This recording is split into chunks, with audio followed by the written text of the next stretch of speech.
What's up, guys? It's the Big Moter Small Blade Podcast. I'm Buddy Pulley. I'm Seth Dolby. And then we have two other people. Who are these fuckers? Joe, who are you? I'm not Kyle. I'm not handsome like Kyle. I don't live in Ohio like Kyle. My name's Joe, but I do like race cars, which is something that Kyle does. Kyle, aka Race Nation TV, whatever you want to call me. I like race cars. Cars race. Yeah. Cars racing racing in the nation and on TV. So that's pretty cool. Have you been on TV? Yeah, actually. Uh, Yeah, it was in the background of like a Graham Rahal interview one year. It's pretty funny. Joe, have you been on TV? Are we allowed to drink beer in this? Absolutely. I'm drinking a beer right now. That's the whole point. I was on TV at a beach once. What? At a beach? What? They installed a new playground. I was like 8 years old. They installed like a new water park playground on a beach, and I was playing on it like the first day it opened.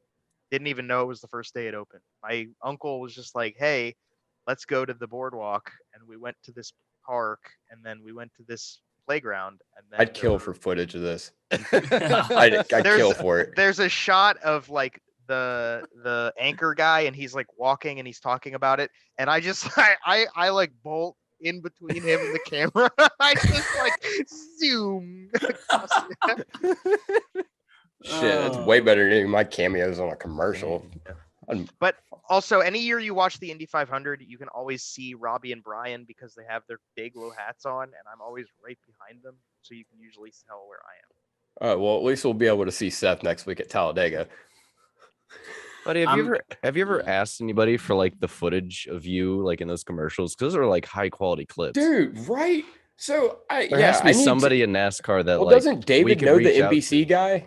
We need to yeah, actually I need when I go should over get there on. this week, I need to like get on him. Because, Like, dude, hey, it's find the been- guy who has the footage of Buddy to send it to him. Dude, it's been the All-Star race, it's been Homestead, it's been Daytona, it's been Martinsville, it's been everywhere and from all different years. And I'm like, where's my money? Have you ever thought about this? Somebody out there is sitting there like with their like SD card of just like a couple shots of you in it, just like screaming. It's Like more than a couple somebody out shots. there. Yeah, there's more than a couple shots, and there's probably more than just shots of. Never mind, I'm not gonna say that.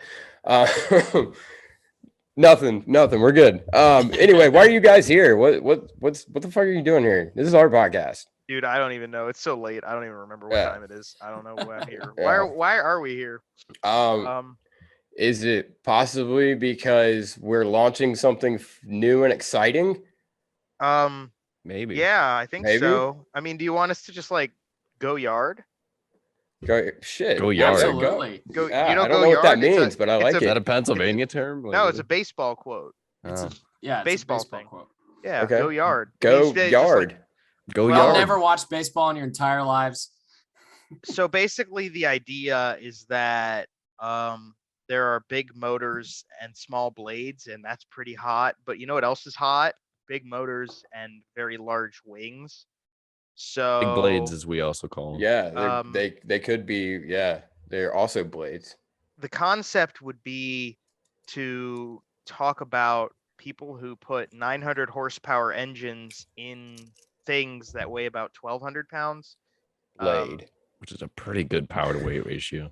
That's a- pretty hot. That's a solid ass power to weight And ratio. then they take it and they put it on dirt, and then they go in circles really fast. Just like NASCAR did last Yeah. weekend, but like way faster. Yeah, way faster. Yeah, they make it look So- cool. So like we should talk about this, right? Mm-hmm. Like we should have like a whole like show, right? Right. Like every week. Yeah. Okay, cool. We'll call it, I don't know, Big Motor, Big Blade. Big motor, big blade. Big motor, big blade. All right, I think we just made it official, guys. I think Big we Motor, did. Big Blade with Joe and Kyle. Hashtag blessed. And roll the intro. Big motor, big blade. Green flag, baby, let's go. Here comes Logan Wagner. Logan Wagner to the lead with two to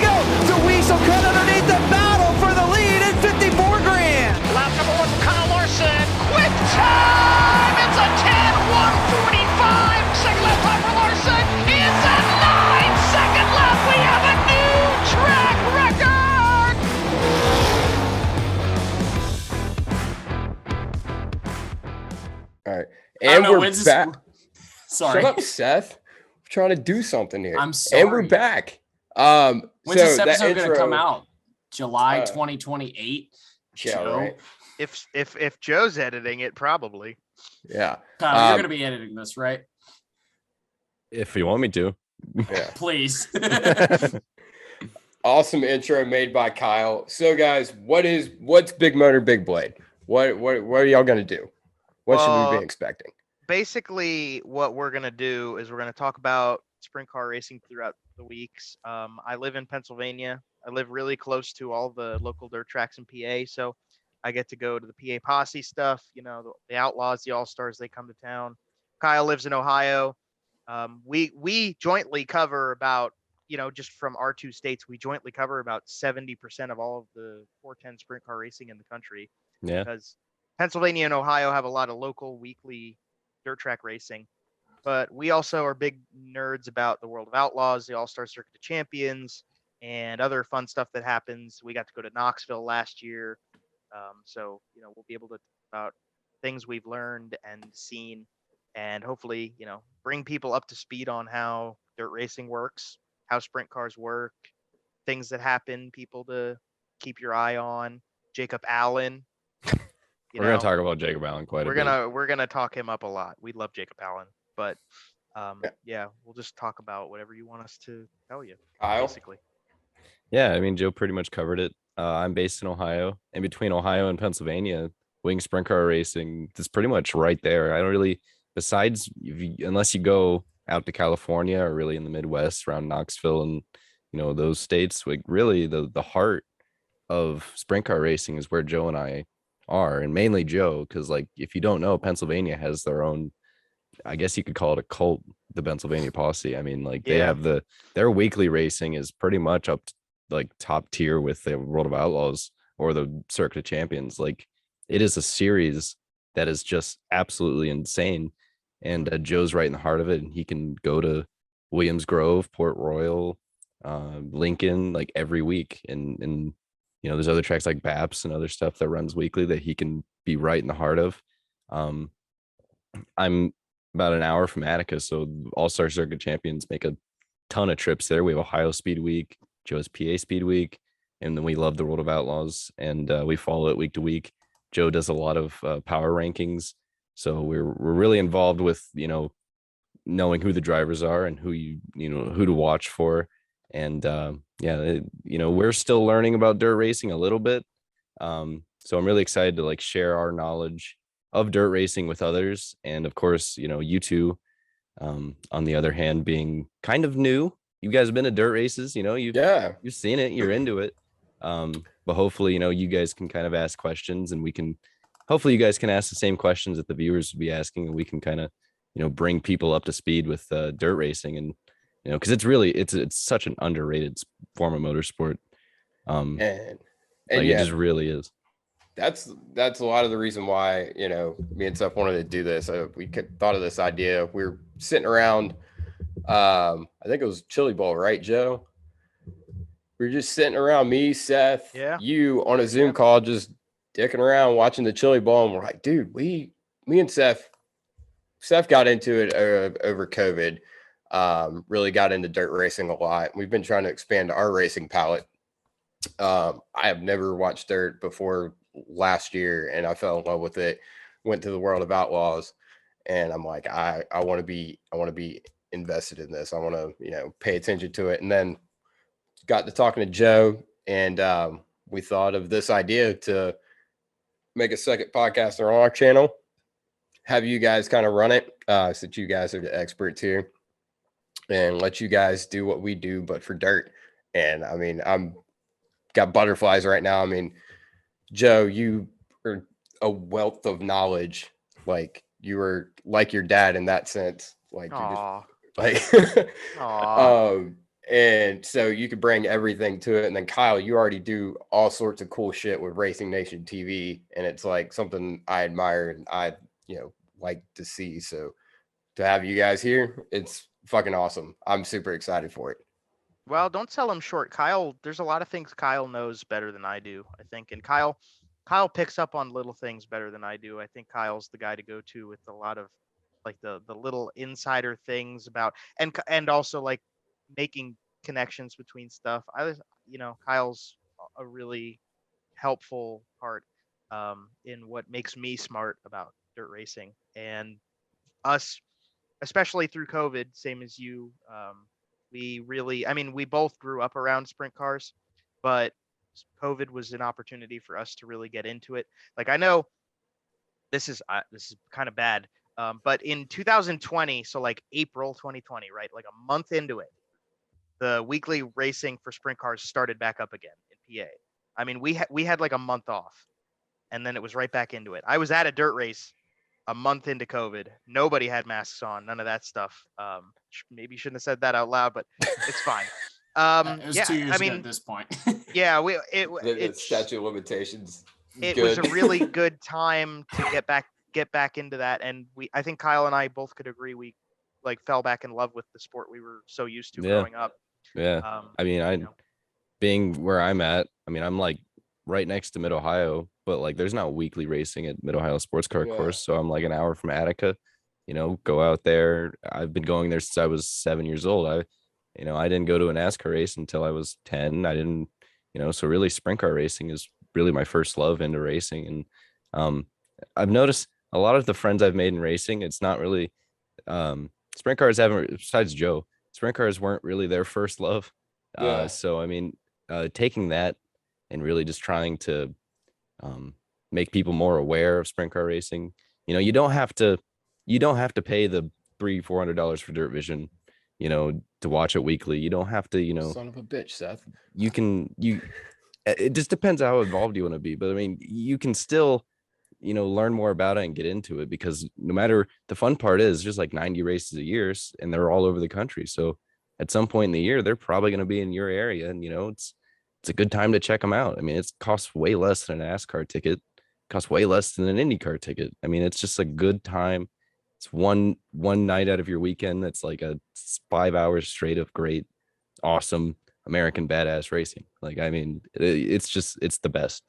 And I love just trying to get more people involved. Hold that thought real quick. Have you ever noticed that Snickers have a dick vein in them? What? Re-racking them, restack them, baby. We're going back to green flag racing here on the fucking podcast. Yeah. It wouldn't be a Big Motor Small Blade podcast without some technical difficulties, right? No. But anyway, through the magic of editing, you won't hear all the bullshit that we were talking about. Anyway, you'll hear some of it. Yeah, you'll hear some of it. Anyway, what I was saying before we got interrupted, we had to buy Zoom Plus because apparently we can't have more than a couple people in here, even though we've done it before.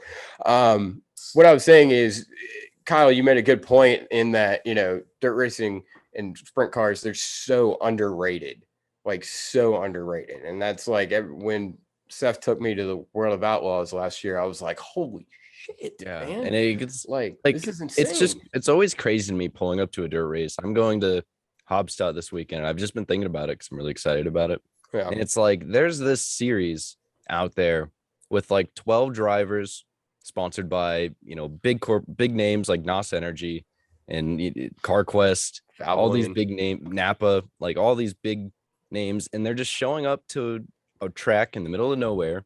Yeah, it really reminds me of nowhere. Every time I go to a dirt track, it's just, I mean, like, because you've been to Charlotte, that's a little different, but like, most dirt tracks that I've been to, even Eldora, you show up and it reminds me of Field of Dreams, because like if you build it, they will come. There's just a track in the middle of a cornfield, a fuck ton of people show up, and it just travels all across the country, and it's not being talked about enough. It's awesome. It's absolutely insane. I'd say if this whole thing takes off, we build a track. Seth, you buy that land out in Wyoming, and we'll build a track. All right, Wyoming. Well, I want to own a lot of land in Wyoming. Like when I'm a multi-billionaire, which will definitely happen, I'm going to own as much land as possible in Wyoming. Yeah. Right. And then build my house in the middle of it, and then nobody will be near me for miles. Yeah. Put your house in the middle of the racetrack. Oh, no, that's a good idea. I'll be able to put my house in the middle and then have the racetrack on the outskirts of my property, but it's still in my property. Build a whole like racetrack like complex in Wyoming. Yeah, have a whole like there's probably enough land in Wyoming. You build rallycross, like full on rally stages. Could build drag strip, dirt We're track. gonna NASCAR host the track, road Formula course, One. just the United Wyoming, States. like the entire state, just become a giant racetrack. Yeah, Man. We're gonna host the United States Grand Prix. I mean, at that point, if you have that much land in Wyoming, you just rename Wyoming to Big Motor Small Blade. Like, dude, why not? I love that idea. Obviously, that's a great idea. Actually, what is the state above Nevada? Or Elon Musk is sweating right now. No, Utah's not. No, Utah's not above Nevada. Nevada's below Idaho. Oh, you're right. Idaho. U.S. geography with Big Motor, Big Blade, and Big Motor, Small Blade. Yeah, I'm looking up the U.S. map right now. While you do that, there was a race that happened. Joe's right. This weekend. There were several races, but there was one in particular. Bristol Dirt happened, and they made a huge announcement while they were there. Racing is returning to North Wilkesboro. The Speedway has been saved. They announced that they're going to do some grassroots racing all through the month of August to do super late model stocks, all that good stuff. All through the month of August. They're going to take a month off, and then in October, they're going to throw dirt on it. And they're going to do dirt racing. They're tearing the pavement up and using the original dirt. Or yeah. Thank you. They're tearing dirt up tearing dirt up. They're going to be tearing dirt up. They're tearing shit up. They're going to take it and they're going to tear it up. And then they're going to tear it up some more. Yeah, exactly. Joe's got the right idea.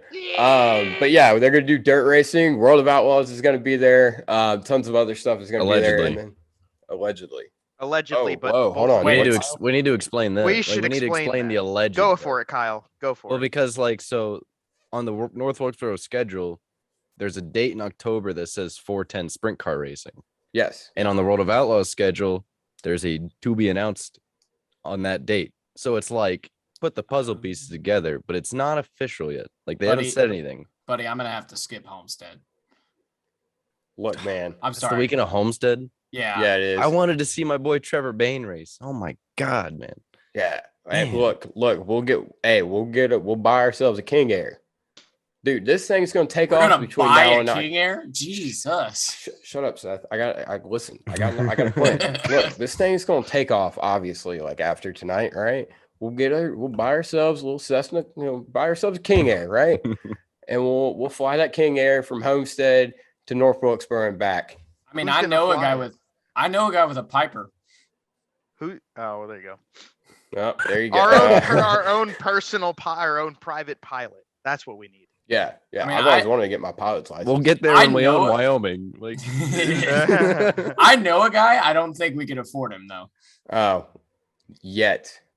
Yeah. But anyway, and then they're going to repave the track in 2023, with hopes of doing weekly racing there. And then Marcus Smith hinted at the possibility of a truck race, and then obviously the big question was Cup or Xfinity, and Marcus said one thing at a time. This is awesome. First of all, awesome that the track's getting saved, and I might have a based opinion here, but I said this earlier in the week.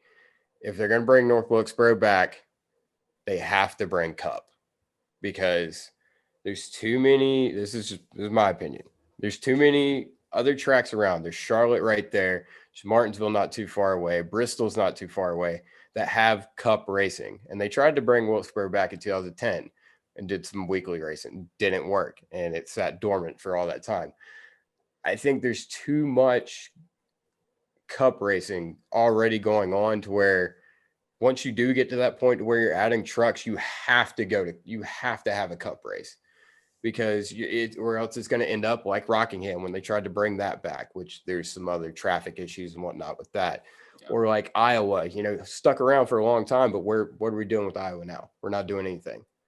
NASCAR isn't. And there's been several tracks like that. Gateway is the only one that's really escaped this to a certain extent. I feel like this is awesome. Like, don't get me wrong. This is awesome. I'm excited. We're definitely going to go.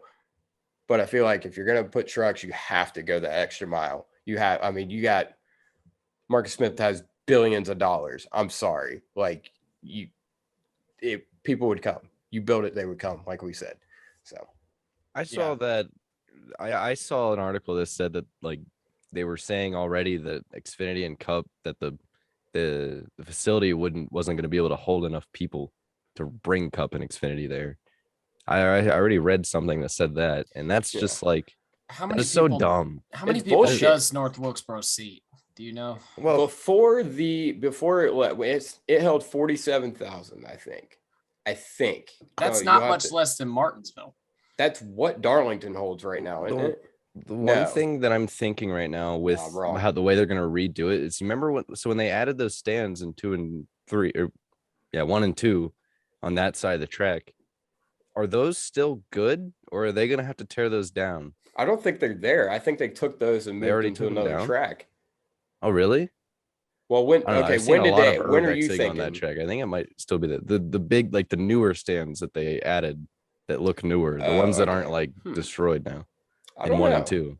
Because like it would make sense if they would have to tear those down because they've sat for so long. Yeah. And you were like left with only have like redoing the front straight, then it's like, okay. But I mean, if the full capacity is still going to be there at Wilkesboro, the stands in 1 and 2, like I don't. This is a thing with NASCAR, and this is a whole. We'll get into this again. Yeah, talking about because I'm mad that they're not going to Eldora because they're also saying at Eldora that the capacity is not enough. Yeah. Why is NASCAR standing in their own way?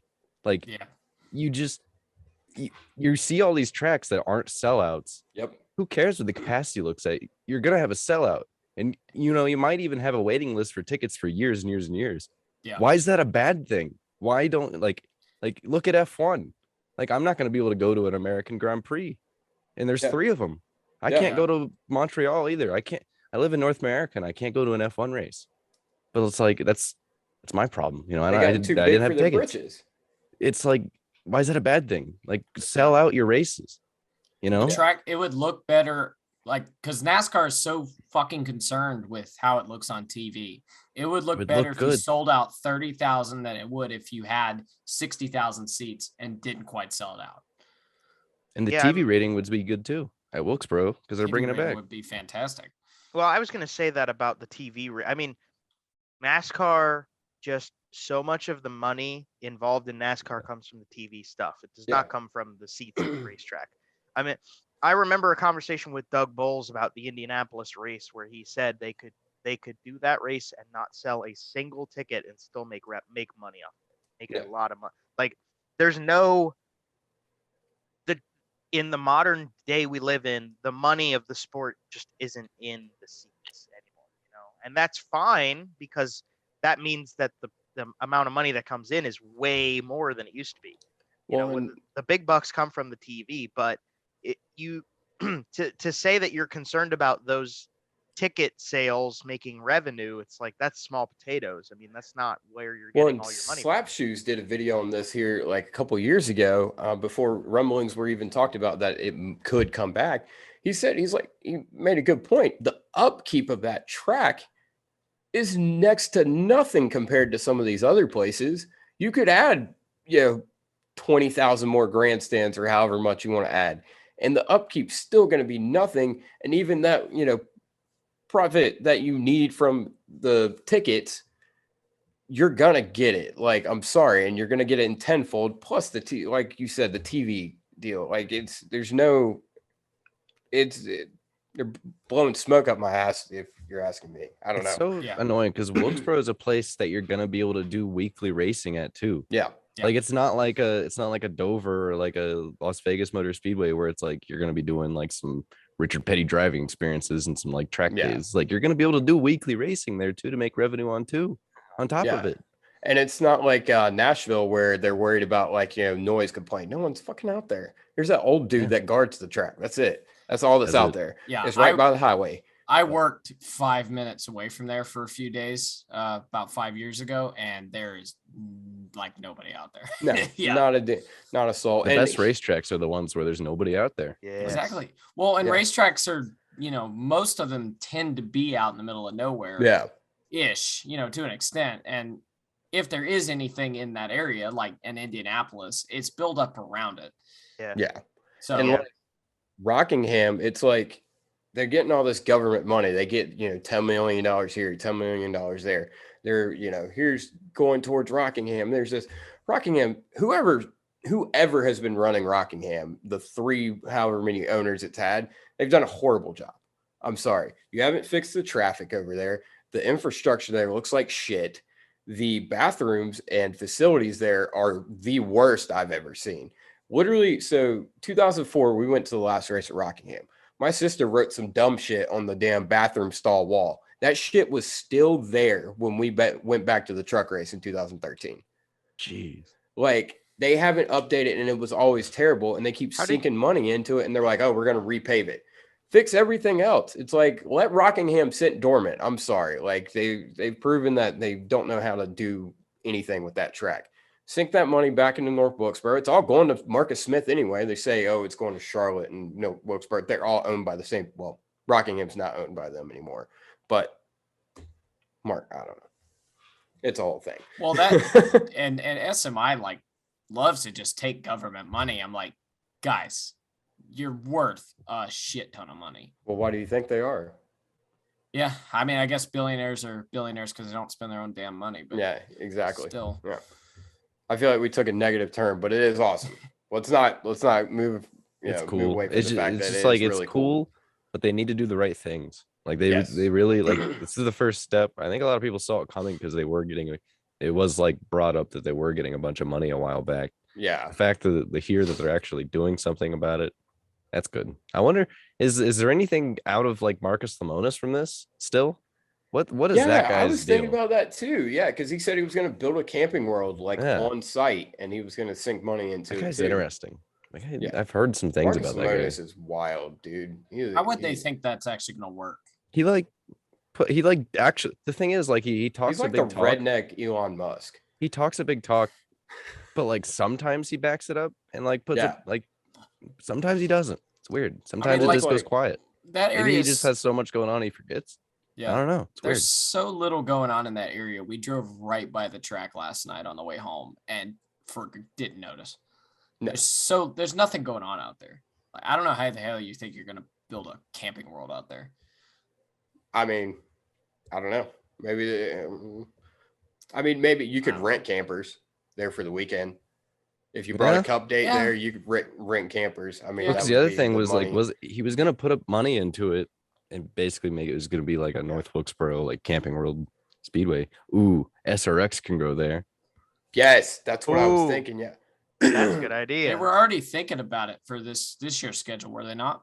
Maybe this year, yeah, and they couldn't do it. Yeah. For what? All right, cool. Hopefully next year for sure. Yeah.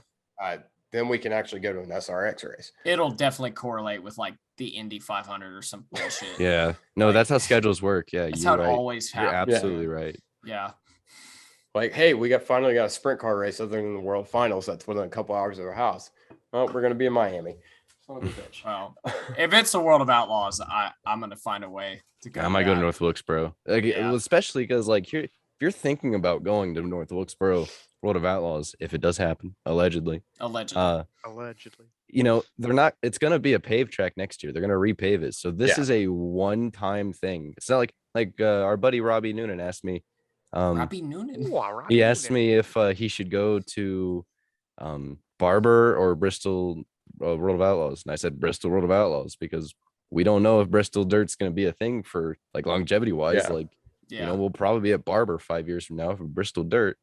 But this is even more than Bristol Dirt because like this is legit a one-time thing that you're gonna get to go see. Sprint cars at North Wilkesboro. Like no matter what I'm doing the week before or after, or that was planning on that weekend, I think I have to be there. That is just gonna be so cool. Damn it, you're talking me into it. Yeah, dude. We gotta do it, dude. We can go to Homestead any fucking year. We gotta. That's true. That's true. Yeah. I mean, I'm a Trevor Bayne fan since I was like 10 years old. I was like, I'm gonna go to Homestead this year and I can see him race. That's the only weekend I'm free to see him race. Might have to miss it now. Dang. Sad days. Hopefully he'll be back. Hopefully. I mean, as good as he's done in that car. Just go catch up with him. Years, he's underrated. One of those weekends, he's racing a weekly late model race wherever he races those. Yeah, Charlotte. You could go watch late models, Kyle. Go to his coffee shop. I have next time I'm driving through there for another car chaser event. I am gonna stop at this coffee shop. I'm not joking. I will. I'll be that guy that just like shows up. Is Trevor here? I'll be that guy. Speaking of coffee, oh God. Yeah. During the red flag, I got a conspiracy theory. So during the red flag, Seth pointed out it was the first red flag. It was the first red flag of the Bristol dirt race. Seth pointed out we were standing on the backstretch against the fence. Seth pointed out that Ryan Blaney was drinking a coffee. Well, he poured it out. No, he didn't. Yes, he did. That's why I saw it. He drank the whole thing. Okay, you're full of shit. Just apparently like Ryan's pants, but yeah, dude, that's my thing. He drank that coffee. I'm sorry, we had another rain delay and that race went forever. And like, dude, that dirt track, it looked pretty bumpy, man. Dude, Ryan Blaney shit his pants. I'm sorry, Ryan poo pants. Ryan Blaney shit his pants. Ryan poo pants. He did. He did. I did hesitate. He poured a lot of that. He poured a lot of that coffee out. So I do not think. No. Do you drink Seth? Do you drink coffee regularly? You drink coffee? Yeah, every morning, essentially. You know what happens when you drink coffee? Yeah, you don't have to. I get a small coffee from my local coffee shop. I must be be a lot weird. Of road trips with Joe after he's drank coffee. I understand. What happens when you drink coffee. Dude, I must be the weird one. I don't have that problem. Well, what was the temperature at Bristol? It was like fine. 60. Oh, well, I was gonna say it could have been hot chocolate, but see, that's what I said too. No, it wasn't hot chocolate. It was coffee. But now here's the thing: doesn't make you shit your pants. Yeah, that's what I'm saying. Is it could have been hot chocolate? Yeah. Everybody, here's the thing. Everybody. Here's why I think maybe he didn't shit his pants because he didn't win. And we all know if you shit your pants, you win the race. Tony Stewart proved that to all of us. No, here's how we know he didn't shit his pants. During the second red flag, we went down to the back straightaway, and people were standing within 15 feet of Ryan Blaney. Because he's hot. Because he's hot. That's why. That would make it smell worse. So if you're no, he's hot. Ryan Blaney's hot. I don't care. He shit his pants. I'm still standing near him. Are we talking like what are we like a Sydney Sweeney hot, or are we talking like a Buddy Pulley hot? Like a Caitlin Sweet hot. Yeah. So you're like here. Dude, Ryan Blaney's a good looking motherfucker. Could we get to a Buddy Pulley level? I don't maybe think that's Buddy very without hard. a beard. Oh. Yeah, well, Kevin Harvick, if you had not finished last, maybe we could. I guess fuck it. We're happy, big boy. We haven't talked about the Bristol race at all. No, we haven't. Does the cat respond to that? Does the cat actually come to you when you call it? Sometimes, really. unless he's napping. Which is all the time. Oh, that's adorable. Yeah, so no. his cat will be sleeping until, if I'm there, until it's like the lights go out. And then he's jumping on everything, including my crotch. And I'm terrified. Like one day he's just gonna like get those claws out and just dig in. I just know it. Oh yeah. Perfect segue into the Happy Cat Kevin Harvick report. We'll go ahead and get this out of the way because he ran like 70 laps or something. Kevin Harvick, man, I knew coming into this he was gonna be bad. He started on pole for his heat race, and then thank God for Kyle Weatherman, or Kevin would have finished last in his heat. And he started the race 30 whatever, and literally was last on the first lap. And just Kevin Harvick around. Regular old Spiker F1 guy right there. Regular old Spiker F1 right there. I guess, dude. I mean, he was not having it. He ended up Stuart Haas did whatever, had some overheating issues, and NASCAR thought that was reason enough to throw a caution. Apparently on the broadcast, Clint Boyer said if they saw like the grills getting completely caked in blood, then they would throw the yellow. It was mostly Stuart Haas cars that got caked, though. That's what I noticed. Yeah, it was really only them that had issues with it. I saw a few guys that were close on it, but like Larson was close, like a few others, but it was like really the big problem with that was like Stuart Haas had an issue, and if NASCAR would just like mandate a grill for that work. Yeah. That's what I was looking at because it looked like they were running like the last year's type of grill and everybody else was running a different type of grill. Yeah, because NASCAR like left it open for everybody. Yeah. And then Stuart Haas, we would get like 15 laps in the race, and all 4 Stuart Haas cars are in the pits. Like, what are the odds?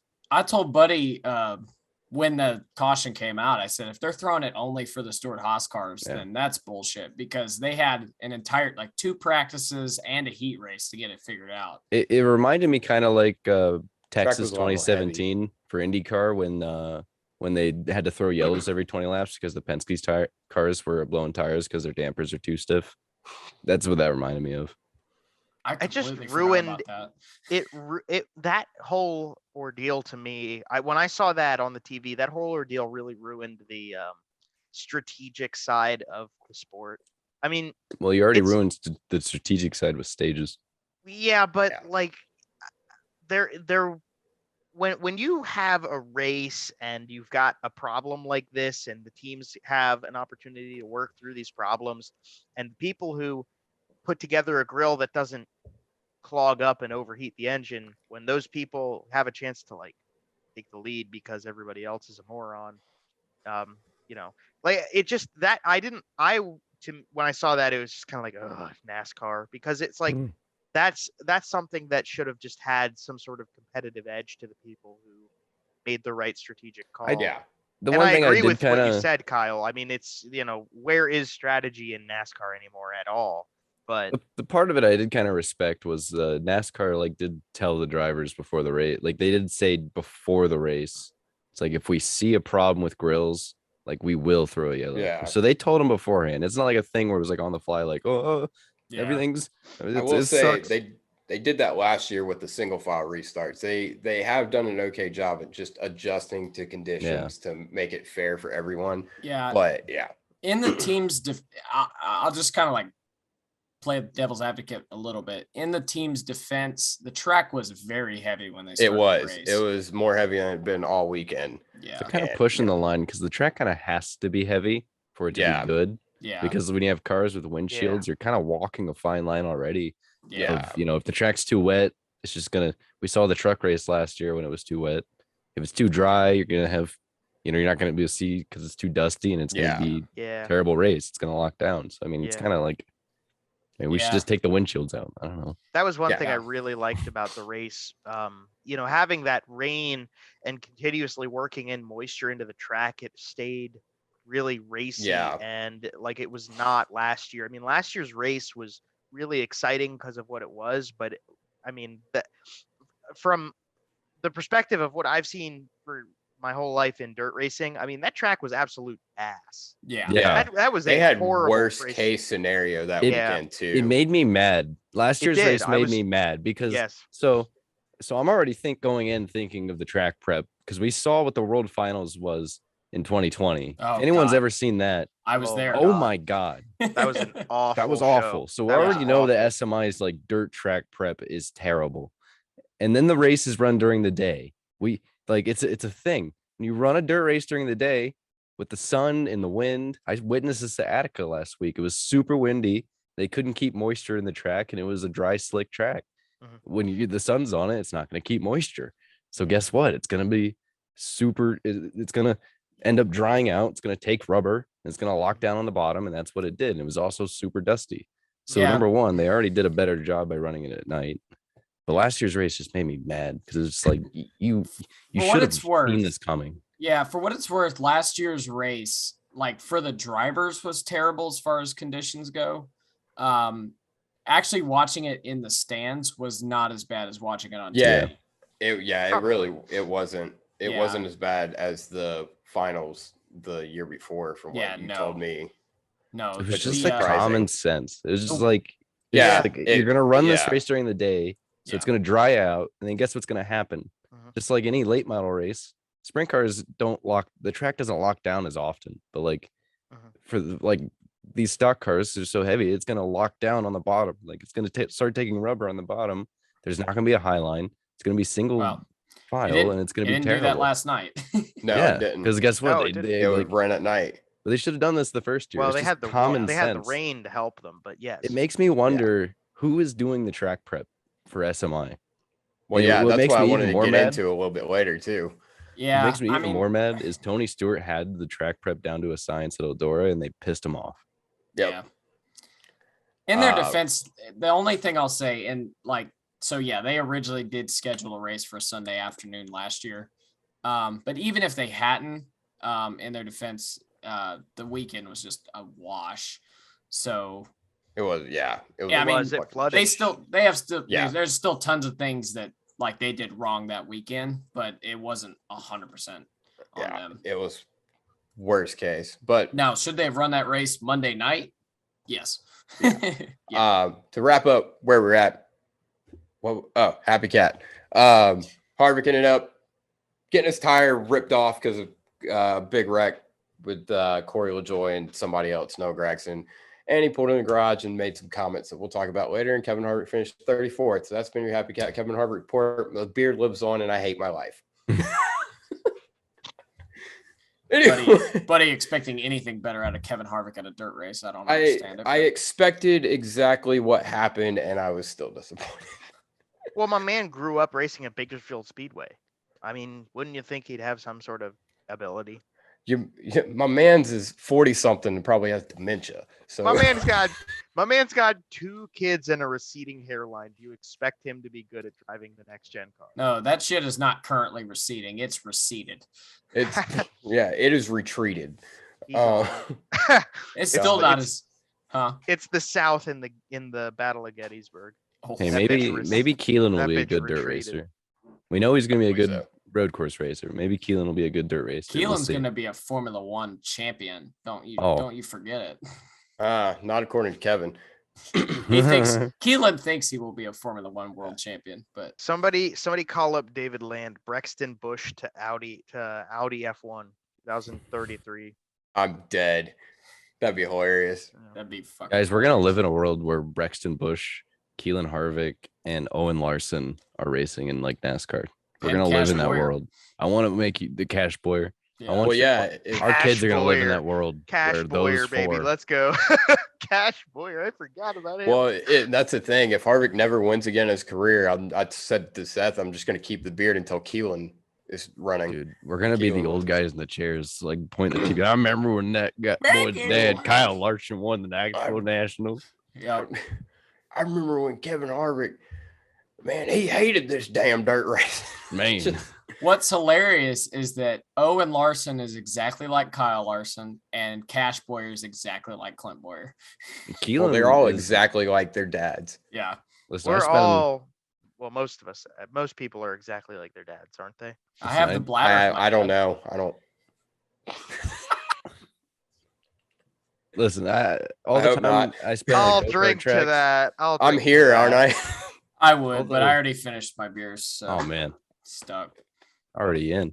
My bad. All the time I spent at a go-kart track. I had my head out. I'll tell you, the Weldon boys, Keelan, they're all menaces, man. Like they all just run around the track. I want to see those kids are just like the Weldon kids? They're gonna grow up, and we're gonna have an entertaining future of motorsports. I'll tell you that for sure. Like it's super fun. That's a good sign, though. Yeah, that is a good sign. All right, should we get into the race a little bit, other than the Happy Cat Kevin Harvick report? Which I guess we we're should. See oh, there he is. Oh, the kitty. That's a fat cat. Happy believes that we need a choose V at the Bristol dirt race. Yes.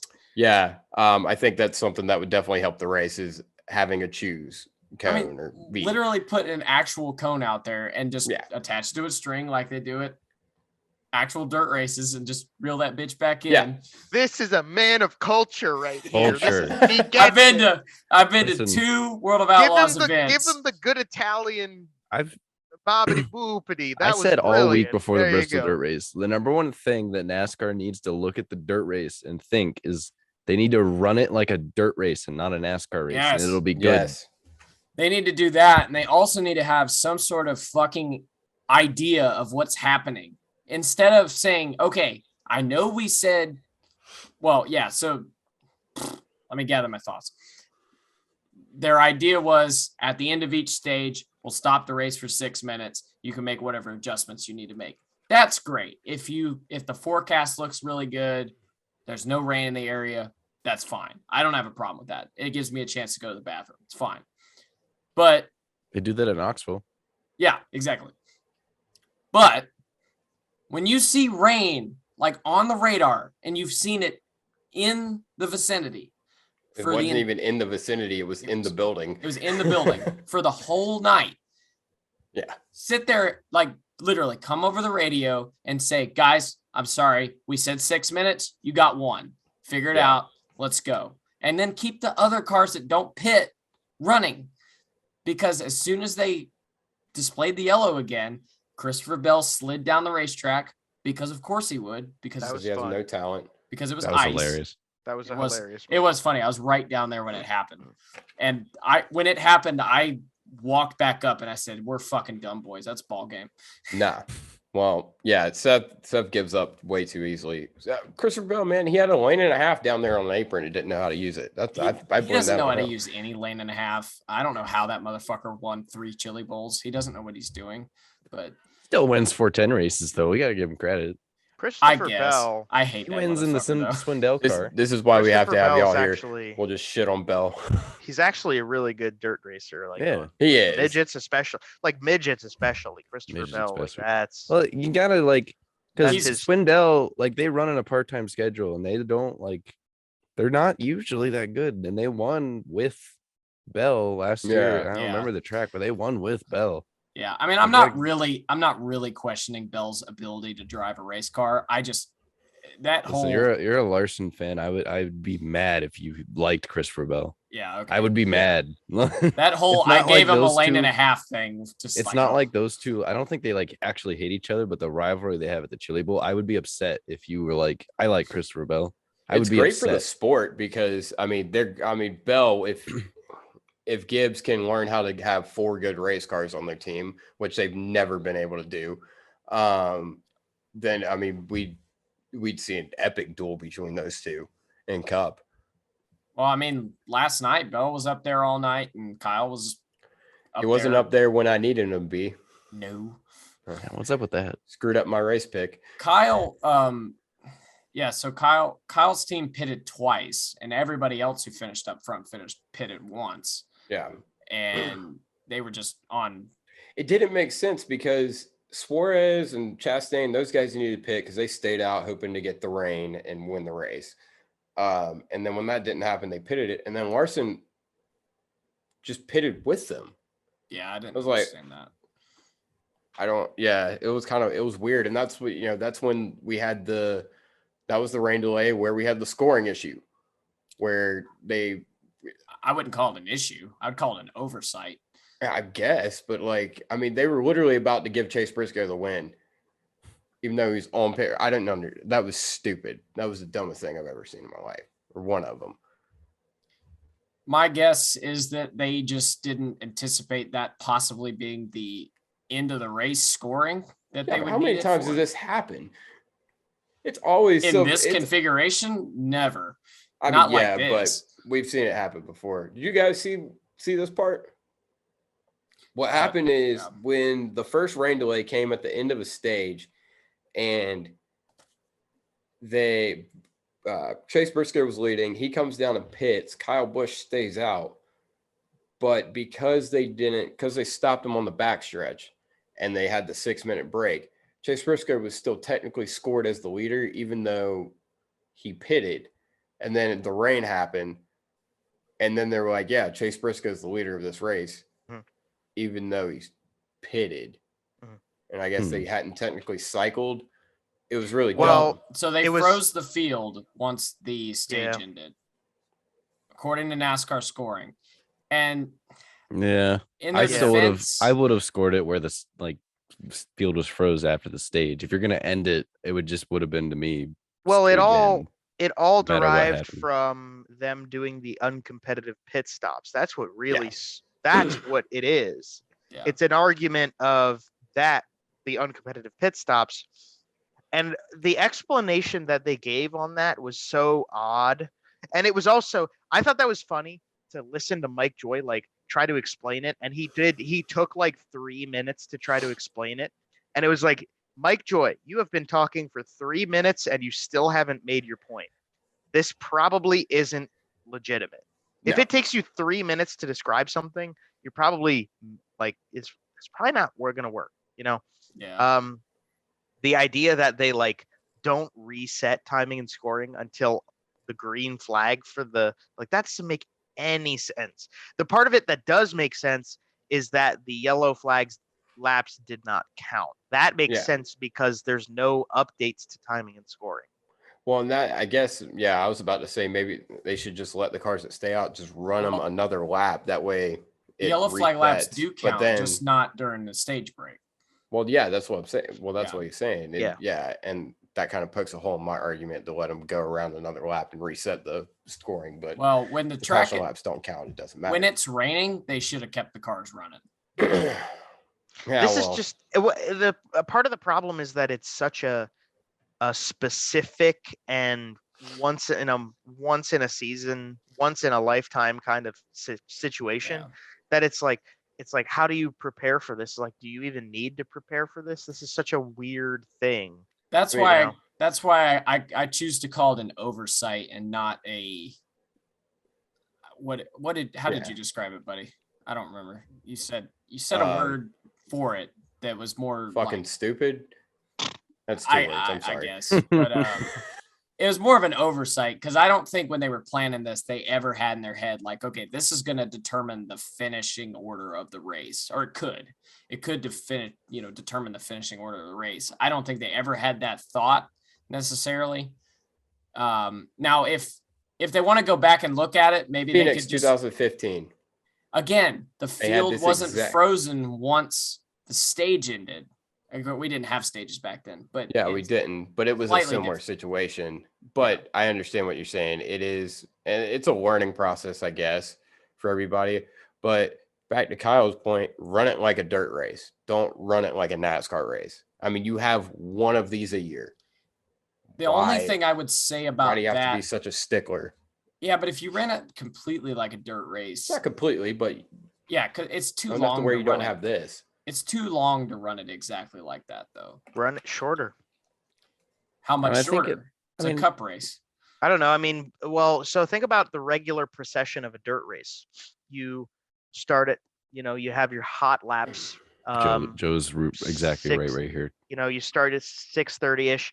You start the racing at 7. Like you have your qualifying at maybe 7, and you go into your heat races. And throughout the timing of the heat races, you go through the night. By the end of the night, from 7 o'clock to 10:30, they're racing at a dirt track. I mean, and that's including all of the heat races into your B mains, which you could have call me crazy, you could put B mains in NASCAR, and then you could have your feature event. And yeah, you wouldn't do like 25 laps for a NASCAR race at Bristol, but do like 60, 50. Yeah, 60. You could even get up to, because I feel like I'd be comfortable saying 75 as an, just a number. Because the other thing I've always said about the Bristol dirt race is like, and the Eldora truck race too, I said the same way, is like, there's a way to make it so that your hot laps qualifying and then like the heats and the other mains kind of work as a full race together. Yeah. And it would help the track state, because by the time you got to the feature, you wouldn't have this, mud clogging the grills. And which, by the way, that first 15 laps, there's a reason in dirt racing, we run hot laps. There's a reason we run hot laps. And the reason we have mud pack too, because we pack the track, make sure that doesn't happen. Yeah. But like, there's a way to run the Bristol dirt race to have heats, a B main, C main, maybe even a dash. And, the whole field doesn't have to start the feature either. There's a way to make it where only a portion of the field starts. Well, that's what I was thinking. For points. Like, there's a way to do it and make it all worth the same amount of points. That's what I was thinking, is like, well, and this kind of goes to my argument. I think NASCAR should have a dirt race. I'd go as far to say maybe we shouldn't even have 2. That way it's not just, once a year, like niche thing. But I thought that I had fun with the race this year. That was great. That was a great show. Last year, being there was fun, even though it was, kind of a worst case scenario.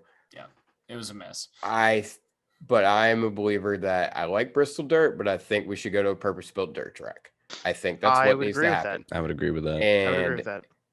I also, part of the reason I think that is so we cannot have a full field. Like Bristol is almost too big to not, I guess, have a full field of stock cars. I guess. You're not going to have lap traffic if you have that shorter race. I didn't necessarily have a problem with the length of the race, but then again, we had a lot of help with the rain and keeping the track, somewhat, good throughout the night. But that's why I think we should go to a purpose-built dirt track that's a little bit smaller to where we could have an LCQ and we could have, the A mains, B mains, and all that. And the guys who don't make the show, you could still award them points, just score them wherever they finish. The same thing. Yeah, exactly. And we go to a smaller track where, even if we do have a shorter race, we're still going to get the lap traffic and we're still going to, run a normal NASCAR race, just shorter. I think they should. I mean, Bristol dirt. The thing is, as I said last year, it's like, well, at least we get sprint cars back on Bristol dirt. Like we get this cool thing that was in the early 2000s back, because of this. That's cool. But the Bristol dirt sprint car racing wasn't even good. I mean, I'm sure it'll be better this year because of the progressive banking, but it wasn't even good. No, it wasn't good. It was bad. Yeah, it wasn't. I mean, it was really cool, but it wasn't. Yeah, it wasn't a great race to watch as like a race. It's a spectacle. The cars are really fast and it's impressive to see them. Like it's just impressive and it's a sight to see. But it's like everyone in the sprint car racing community, it's like we can all sit here in a circle and jerk off to the sprint cars on Bristol dirt. But guess what? It's not good racing. It's not good racing. They're not. It's not entertaining. It's cool to see them for like the practice day on Thursday.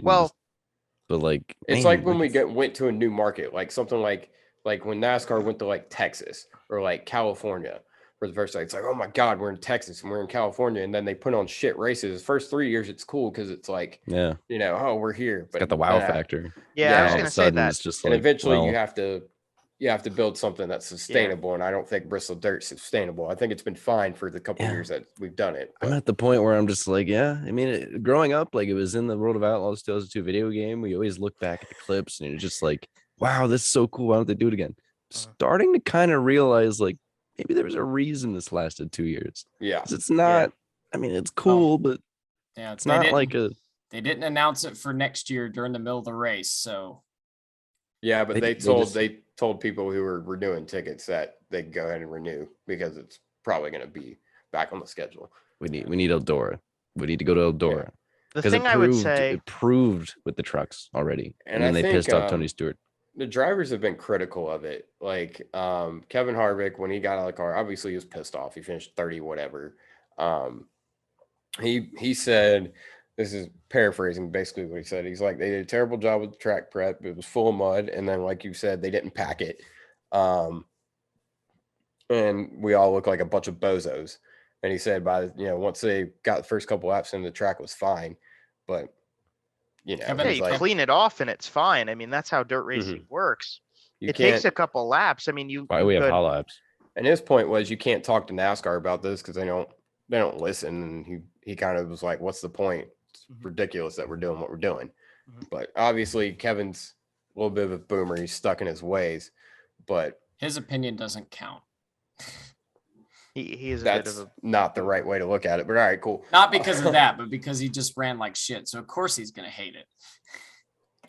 Well, I mean, he did say, the track was fine after that got going. They just didn't prepare it well at the beginning of the race like they should have. Even Kyle Busch said, and he won the race, that it was like, it's not. Yeah.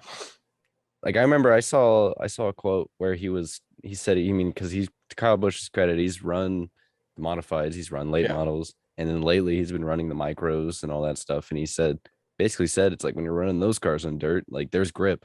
Like when there's grip, like there's grip. You are like muscling these cars. He said in the start, you grip and rip. That's his direct quote. Grip and rip, baby.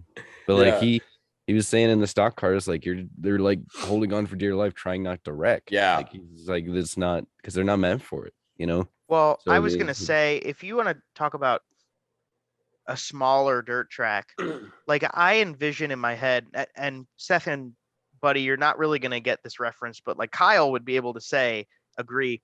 Imagine NASCAR going to Jacksonville for a second. Does that make any sense to you? Does that sound like anywhere near like a good idea? Jacksonville's a quarter-mile dirt track for you guys, so it's like small. It is noticeably small. Yeah. You can't go to like a track like that because you're not going to get anything out of it. It's just going to be putt. Yeah. They're not going to have enough. I mean, there's not going to be. So you have to. Eldora you can't necessarily go to a dirt track and just go to a dirt track. I mean, you do have to accommodate the kind of cars you're racing on that dirt track. But I mean, like Kyle said, Eldora is a half mile. Bristol is a half mile.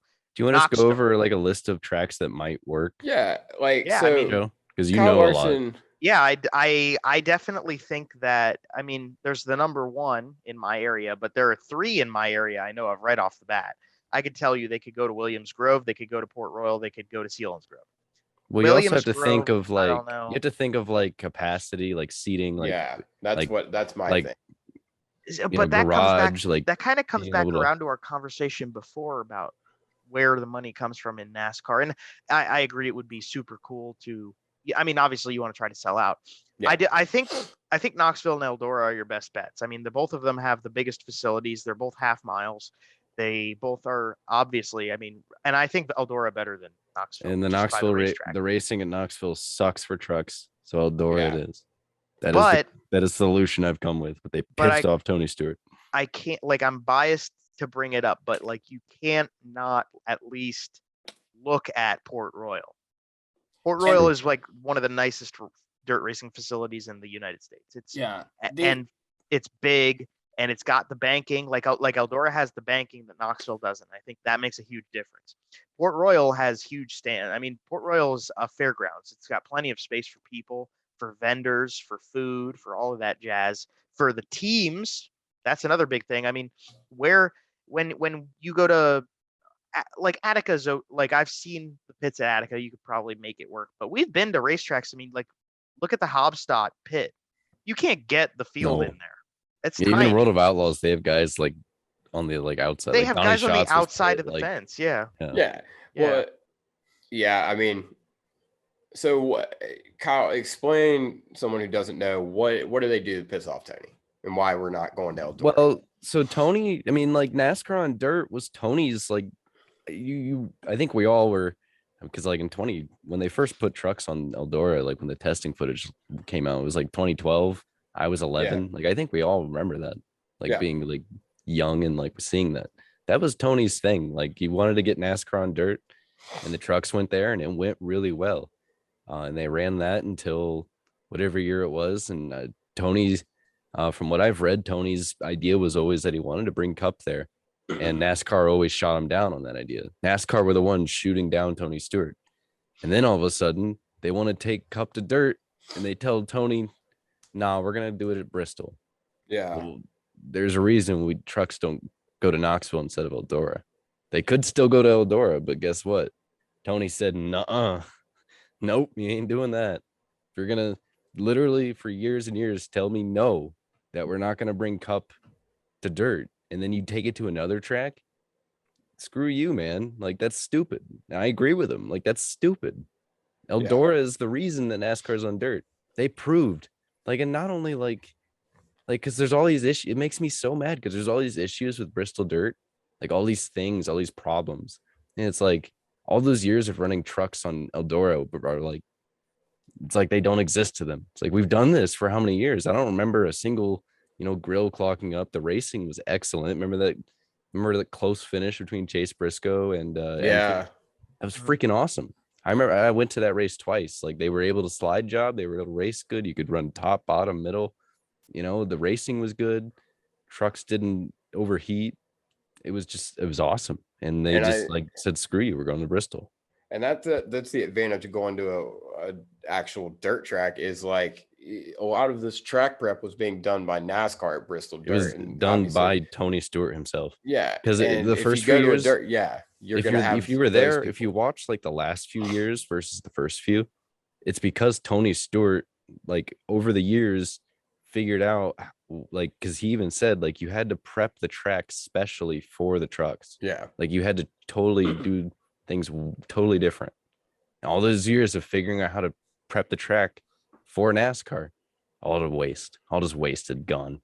Yeah. Because NASCAR was like, no, we want to go to Bristol dirt. Yeah, and that was if you go to a track, you'll have those people that know how to do it, doing it, and that's not what we have right here.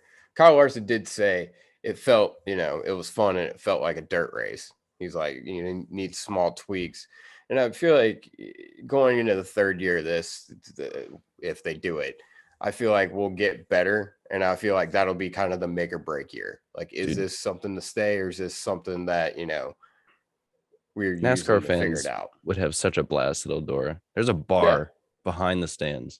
There is a bar. I need to bring you guys here. There's a bar, bar where they make mixed drinks they behind do make the stands. Mixed drinks. There is a Don't they bar make at Bristol for what Isn't there a toilet water Really? drink there? Yeah, they have a drink called toilet water. They have toilet Oh, water. and guess what? Guess what? That's like all a the drink. Stupid... I mean, I don't know if you know this, Kyle, but that is like a drink. That's not just like a thing they do there, but that's a real drink. So what's in it? I don't know, but it's blue. Frick. It is blue. I've had it before. It's actually pretty good. Blue drinks are dangerous. Did Walter White make it? It's good. I just don't remember. We'd have a hell of a safari. I think there's blue Eldora. Eldora would be a hell of a safari, man. Oh hell like, yeah! You need to come out for like a King's Royal or something, or we've been talking about it, believe it or not. Yeah, camping there it's so cheap to go to Eldora too. The camping there for the 2 or 3 days that Joe and I camped down there was like $35 for the 3 days. Yeah. Oh, and the food prices. The food prices are oh my god, freaking like $2 for any drink. Hell yeah. Yeah, and like pizza burger down there. $3. Yeah, like actual affordable, good, like reasonable food. The one's the King's Royal. It's good. It's July 16th, 2 days before my I don't birthday. think we're doing anything that month, buddy. Atlanta. I have a 3-bedroom tent. I'll be set up. We'll be partying in the campground. I'm willing to get rid of Atlanta. I don't like this super speedway shit. You're just gonna go see a. God, I'm not a fan. And Larson's gonna run it. Though, you already know Larson's gonna run the King's Royal. So absolutely, yeah. So I think before we get into the actual finish of the race, I think the last thing we need to talk about is Chase Elliott, Cody Ware. This is not really that important, but it's because of who it is. We shot on Rick Ware a lot last year, and then this year we kind of, been a little bit of Rick Ware stands, and now Cody Ware went and just pissed off Chase Elliott. So go Cody Ware, man. It's not that hard to piss off Chase Elliott. You just got to get in his way. JJ Yeley came out. I was just about to bring up JJ Yeley came out of dirt racing, and they put him in a car, and he was tearing shit up. He was top 20 for a minute. That was cool. Yeah, that was awesome. Chase Elliott just jumped Cody Ware for nothing and caused a big old pile up. Almost took out one of the best cars of the day, Daniel Suarez. Almost took out somebody else. I don't know. Chase Elliott, why does he do this? Why is he like prick? Because he sucks. Mickey Mouse. Mickey Mouse champion. Y'all are gonna fit in really well here. Yeah, we're glad to have you, dude. This has been a debate. We were talking to tons of people about this weekend. It's if the roles would have been reversed, oh my god, he would have lit. I mean, even Cody Ware, even Chase was more irate than Cody was on the radio, and Chase is the one who wrecked him. Yeah, I don't know, dude. Chase is a dickhead. We just need to accept this as a fact. He's a dickhead. I mean, and I hate it because I'm not I feel like Chase Elliott. I feel like the person. I feel like Chase is a cool dude, but I hate his fans. Yeah, and I hate his driving. That's kind of where we're at. I feel like I could be friends with Chase Elliott, and then as soon as he got on the racetrack, be like, "Fuck that guy." Yeah, I feel that. Yeah. But that was interesting. I'm curious to see where that lies. If Cody's Chase, Cody's getting lapped by Chase, and Cody's just I'm gonna block the shit out of him. Oh, I hope he just Matt Kenseth's his ass. I don't know about all that. I'm curious to see what the reaction is going to be when Cody Ware gets introduced at Talladega. I'm cheering for him. Well, yeah, we're gonna cheer for him. We're gonna film that shit. Dude, Cody Ware is underrated. Number one, IMSA driver, IndyCar driver, NASCAR driver. Who else is doing that right now? Who else? Nobody. Have you seen his Twitter? He's hilarious. All right, case closed. You ever seen him ripping Guitar Hero on his Instagram story? Anime girls. Yes. 100%. Legend of life. This guy made IndyCar starts last year. Why is nobody talking about that? Dude, I was saying that at Indy last year. So Seth, like, I was like, it's so weird, but it happened. Like, yeah. Is Cody Ware? Cody Ware is one of the most legitimate, maybe not the single most, but one of the most legitimate people to run the double. Yeah. He's one of the most legitimate. The only person that we've talked about possibly running the double outside of Kyle Larson. Yeah. Cody Ware actually had a legitimate chance because he started IndyCar races. Yeah.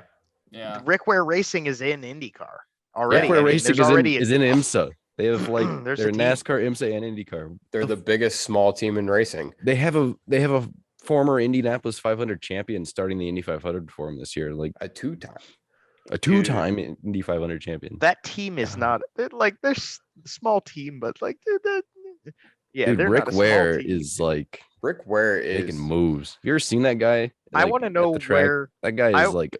I haven't seen him on the move. Track, but yeah. I'd love to see Rick Ware. That guy has a strut to him. Like you can tell he's like you see Rick Ware at the racetrack, you're like, man, that guy has bitches. Like that guy. I keep checking every now and then for to see if I can get some merch on their website. They still keep saying it's coming soon. It's coming soon. They have air fresheners. You can get the IndyCar merch. Thank God. There's Sato merch. So you can get like a jersey. I just want a hat that says Rick Ware Racing on it. That's all I want. Yeah, my Grosjean diecast. I had to get the Grosjean diecast because it's the purple 51 car. I'm like, man, that is a gem. It exists. I need to get that. Yeah. They made JJ Yaley diecast last year for Rick Ware Racing. Yeah, I almost bought Seth almost bought it. I wanted James Davison last year at Bristol drove this this Pearl Harbor Museum 15 car, and I want a custom of that so bad. That car looks so good. I mean, he drove terribly that day. How is Rick Ware just like this tiny team too, but they have the best paint schemes? Oh, that's so true. I mean, a lot of that is they have the freedom to do it. Yeah. Like Nurtec, like those liveries are so good. Yeah, they are. Heck. A lot of the big sponsors just like they're so stuck up their own ass. They won't. I need to know what Nurtec is. Like, how is this company on an Indy car, a Cup Series car, and a GTD IMSA car? They were on a prototype last year too. I feel like it's a drug, isn't it? I looked this up before. Yeah, it is. I forget what it's for. They sponsored Roman Grosjean. Isn't it the biggest, it's the most popular IndyCar driver last year? Like, yeah, I don't know. I need to find out what this is. It's super. If I remember correctly, it's something like. It's like really notable too because like you'll see like something black market. I feel like Nurtec ODT is like one of those things you'll see like the commercials on every commercial break. You just don't process it, but you see them every time. Yeah, I looked it up sometime last year and I forgot, of course, because I'm useless to this podcast. But I'm looking it up. I love how the finish was so eventful and we haven't touched on it once. Well, that's what. Yeah, I figured let's get into it. Yeah. So, the slide job that didn't work. If you can call it that. Yeah, it wasn't even. Well, I mean, it was going to be a slide job. Reddick drove it in about 7 car lengths deeper than he had been.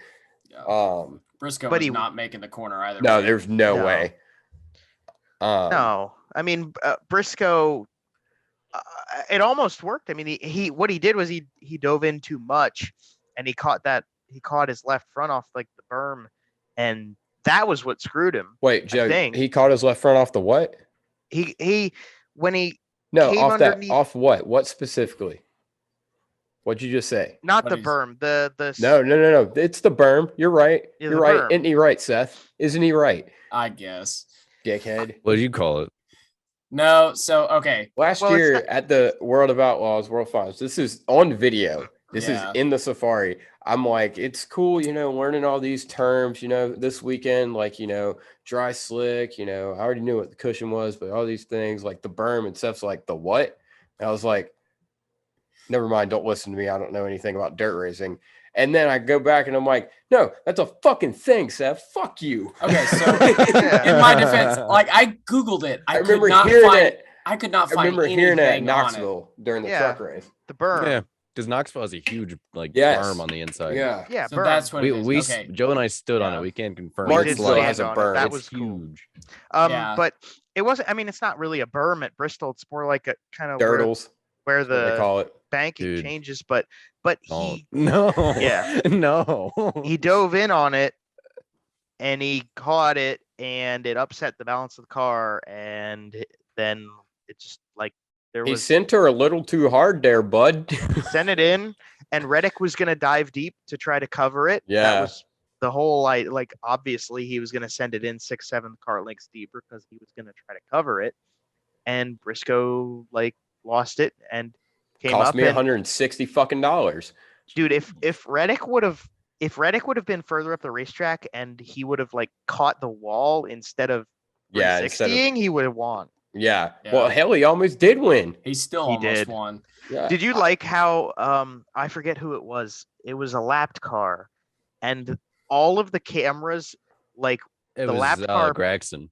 yeah, Gregson passed Reddick, Yeah. and all of the cameras, cameras go just- straight to him because they think he's the leader, and he's Well, that's not. what That everyone. was hilarious. That's like 2011 at Chicago when Allgaier was running out of gas and the 52 car was running up on him, and they're like, "Could Trevor Bayne do it? Did he get his first win?" And it was like that wasn't even Trevor Bayne because Trevor Bayne was driving the white 16. Oh, Dude, my I was sitting God. there watching Reddick try to gather it up, and then I'm like, "Where's Kyle Busch?" Dude, I couldn't believe how far back Kyle was. Like I did, Yeah. I threw my hands in the air. I was like, "Fucking God bless America!" Like, because I put money on Red. I put money on Reddick and Suarez. Fucking bullshit. when they interviewed One time Kyle and make a Busch, bet. when they interviewed Kyle Busch after the race, and he was like, "I want to thank my crew for at least we could see them." He was because obviously he wasn't as fast as them. He's like we weren't as fast, but at least we could see him. It's like that's a stretch. I mean, that itself is a stretch of a statement. But also the thing he said when they were booing him, and he was like, "Oh, I feel like Dale Earnhardt Sr. I didn't even do anything." That was my favorite quote. Dude, we were sitting there like, why are they booing him? He did nothing. I thought that was hilarious. I'm a guy who tends to honestly like Kyle Busch because I respect how good he is. But when he said, I'm getting there. when he went full hypocrite on the Bowman comments, that's the weekly fuck Kyle Busch comment of the week. Like that was dumb. Like, Oh, that was so stupid. That was so. I was so glad. I was like, we were sitting there with the dude Dalton from Left Turn Colt, and I was like, huh, Kyle backed into this one, didn't he? dude, if I was Kyle Busch, I at least would have been like, well, I backed into this one. Like I would have said it. Like I would have. He did say it. He ended up. Did? He said it like in the media center or something. Kyle's backed into the last 3 wins he's had. I mean, 'Cause honestly, he yeah. hasn't been fast. No, Let's be honest. he's been nowhere. That's why nobody would put a bet on him. The Clash backed in that one. Well, then 4 if you count that, because Yeah. last year at Kansas he backed into that because He backed into the one at Texas too. He wasn't going to win that if they wouldn't have let him run green when it was raining. Fucking NASCAR. Well, okay, he got screwed out of one last year where it was raining and he was the leader, but How about that? yeah. But no, I mean, yeah, it was annoying. Because it was just like it was a good race. Yeah. And it always seems like this happens where we have a good race going, and then it always ends up being kind of a shit show there, which it wasn't a shit show. That was racing to me. It Honestly, was a racing deal. I remember I was with Joe. Joe was Joe was mad. I was Joe was pissed. I was pissed. Yeah, I really want Reddick to win. I like Reddick. Yes. I think Yeah. I think he deserves it, and I think he's finally got like the wits about him and the team behind him and the car underneath him to win races. Yeah. And I was really disappointed You can't in that buy a moment. break. Yeah. But Kyle, like as soon as it happened, Kyle said, "I can't blame Briscoe for what he did." Yeah. And it's like, yeah, no, you can't blame I mean, Briscoe like, for what he did. At the end there, what is he gonna do? If Reddick goes high, because the whole objective there at the end was Briscoe kept messing up and he kept, dropping back a little bit behind. Yeah. But the whole objective is on that final lap, if Briscoe could get right on his bumper, he was going to throw a side job. Yeah. And he did. Yeah. Like anybody watching that race. When Briscoe was the most aggressive driver. Briscoe was the most aggressive driver all race. He had the best car. 100%. He was making wild moves all night long. And we all knew once he got there that he was going to go in there and I was pretty pissed. I mean, I just was really getting my hopes up. Like, Tyler Reddick, he's gonna do it. Like, he's actually going to bang doors to the line. It was honestly probably the first time I've watched a NASCAR finish that ended in a wreck that I was pretty content with. Like, honestly, like I was like, he sent it, and at the end they weren't like mad at each other. They both understood. Like, Reddick was like, because honestly, Reddick could have probably done a little bit better of a job entering 3 there. Yeah. Even Reddick said, like, I could have done a better job entering 3. Briscoe comes up and says, like, I wasn't gonna make that corner regardless. He was like, I'm sorry. They both realized, like, they both understood what happened. They weren't mad. Respect for Briscoe being like, if I get punched in the face, I get punched in the face. That's what happened. When he was walking up to him. Well, major respect to both of them to just have it all under control enough to be be able to look at the situation like, I know what he did, I know what he did, Yeah. I mean, that's so cool to see too, because those two, that's the future of the sport right there. And they both acknowledged that too. They were both like, I have to race him for years to come. There's no reason to fight. Yeah. Like, there's no reason to get in a fist fight now. I have to race him for 15 more years. Like, I mean, that makes sense.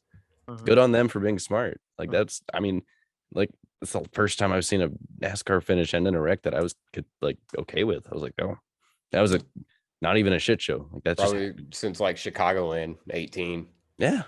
Pretty much exactly like that. Which, I mean, if Larson had won that, then Kyle Busch would have tried to fight him. Let's be honest. But no, he wouldn't have. No. Kyle Busch is an asshole. I think the Kyle Busch versus Kyle Larson thing happened so many times that they both just kind of knew.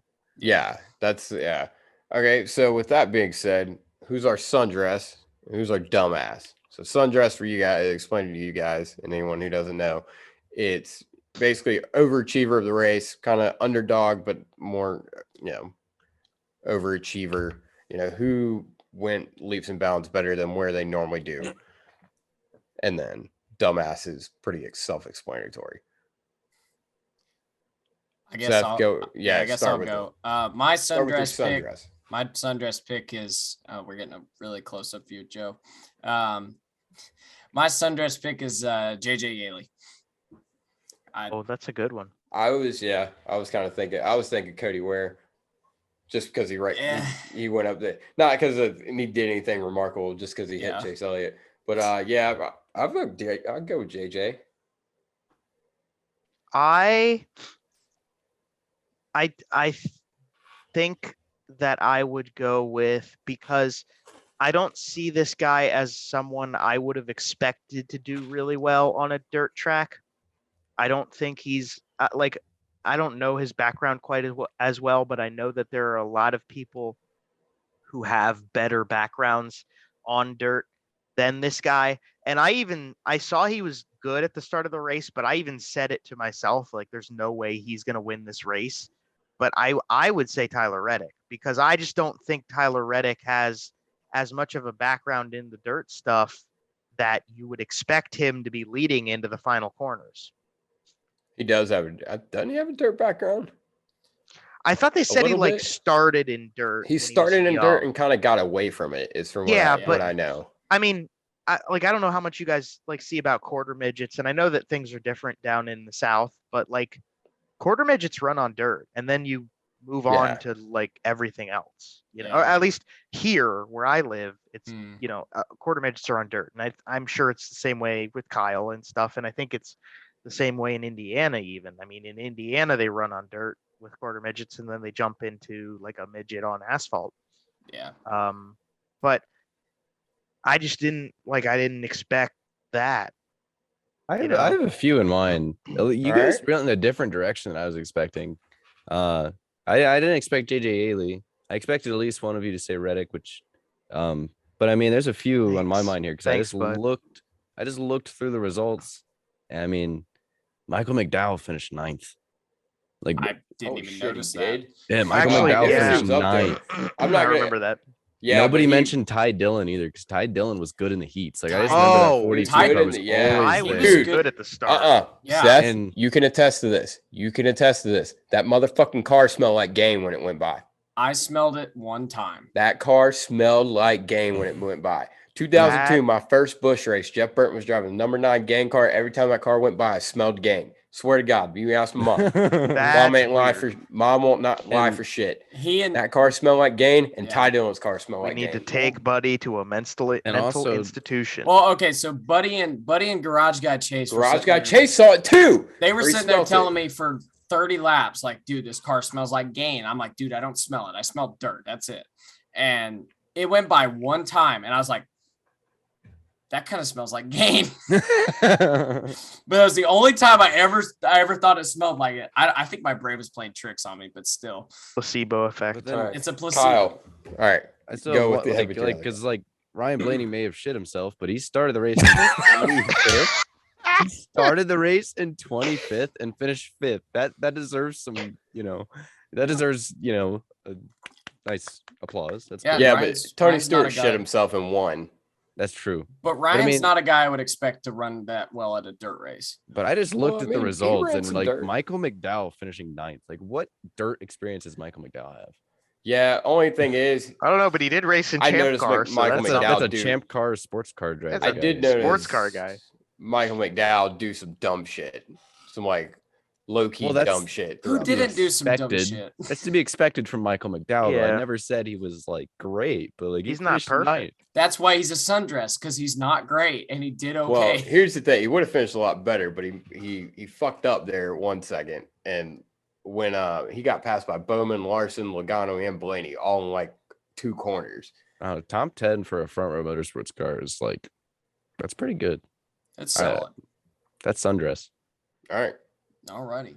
Well, yeah, just put Yaley up there, Reddick and Yep. McDowell in the thing. All right, dumbass. Who's our dumbass?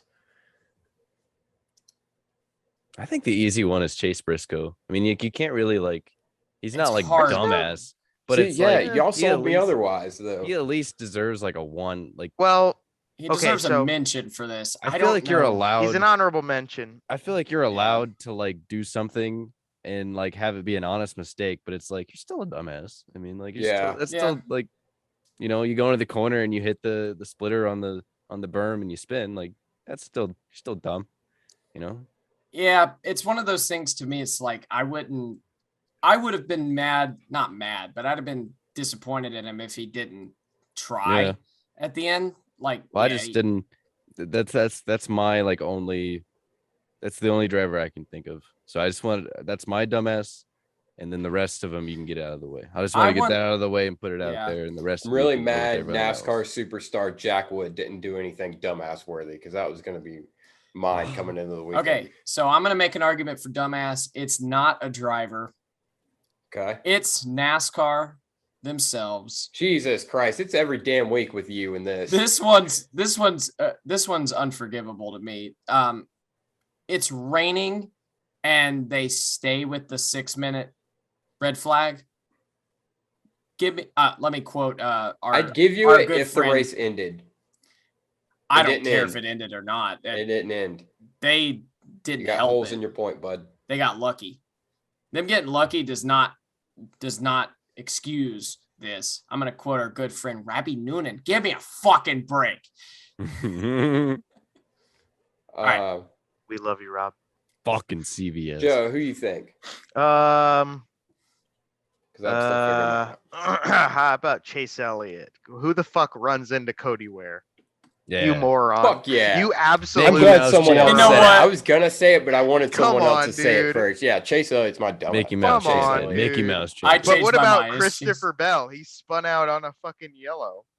He didn't even. It I was thought No, about I that don't- no, too. No, Yeah. I'm definitely going with Chase Elliott. You fucking wrecked into Cody Ware. yeah. He What did wreck into Cody Ware are for you nothing.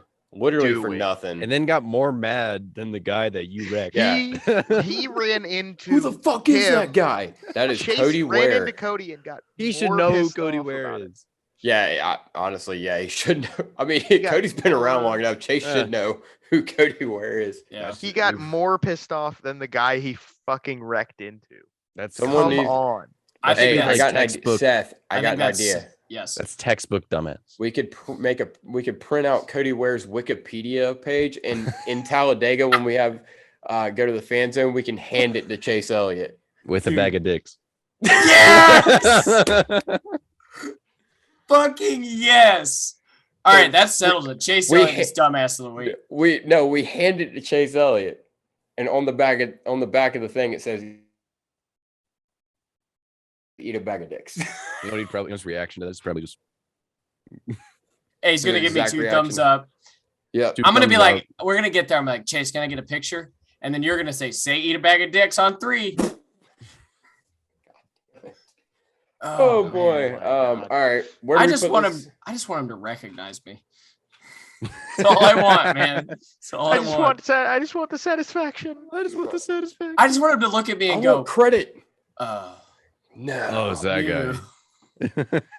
Where do we put this race on the bitchin' scale? Bitchin' scale is basically like a how yeah. good. A I Jeff think Joe Gluck, and I like, are out was of it this- because it was a dirt race, so it's like, of course, it was bitching. Like, Yeah, Well, I agree with that. you can. It's relative then. But Relative to what? so we just Or was it arbitrarily the decide. good? So we're gonna make the bottom Chase Elliott wrecking Cody Ware for no reason, and we're gonna make the top. Nah, we're gonna make the bottom how close I was to puking. Oh God. In the middle of the day yesterday. Yeah, we got drunk enough during the Yeah, safari you'll see it. that, Don't even. yeah. Yeah. Anyway.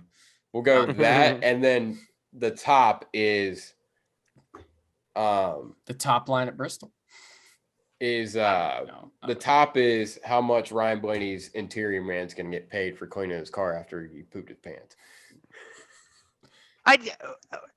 You guys, the dude that cleans the inside of the car doesn't clean the shit. The shit doesn't like. Yes, he does. Daniel Suarez threw up in his car at the Daytona Road That's Course, the and his vomit. interior guy, That's That's not vomit. shit. That's interior vomit. guy was That's cleaning vomit. up. That's not shit. if he Your shit shit in the stays car, in your pants, bro. Your shit will stay in your pants. and if it doesn't, then like that's a problem. Yes. Ryan Blaney. If you're shitting shit and it's and going, split center seam and because you got to remember they've got the undergarments on and the actual race suit. Ryan Blaney. And I don't know goes if you've ever- commando. Like you've worn a race suit before. Those things aren't like. Yeah, and you have Yeah. like the, Flimsy like long fin. johns. It's like They're- long johns, literally Yeah. tight enough. But You're it could wearing, come like, out. It Nomex could come out your leggings. pant leg, couldn't it? It could. If it's I coming out of your guess, pant leg, but- you have bigger problems to worry about than your interior guy's feelings. All right. Yeah, Like, yeah. okay, fine. Yeah. All right. The bottom being how drunk I was, and the top being Ryan Blaney shitting his pants. yeah, okay, yeah. There you go. That's good enough. I'm gonna put it at a Ryan Blaney sharding his pants. Oh. Okay. I'm gonna give it I'll put it let's see. I'll put it at Can't believe I just said that out loud. I'll put it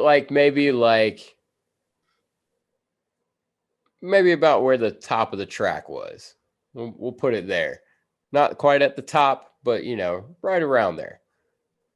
Maybe lane and a half off, how we were. Lane and a half off. the Not top. quite on the cushion, but cushion, quote unquote. Yeah.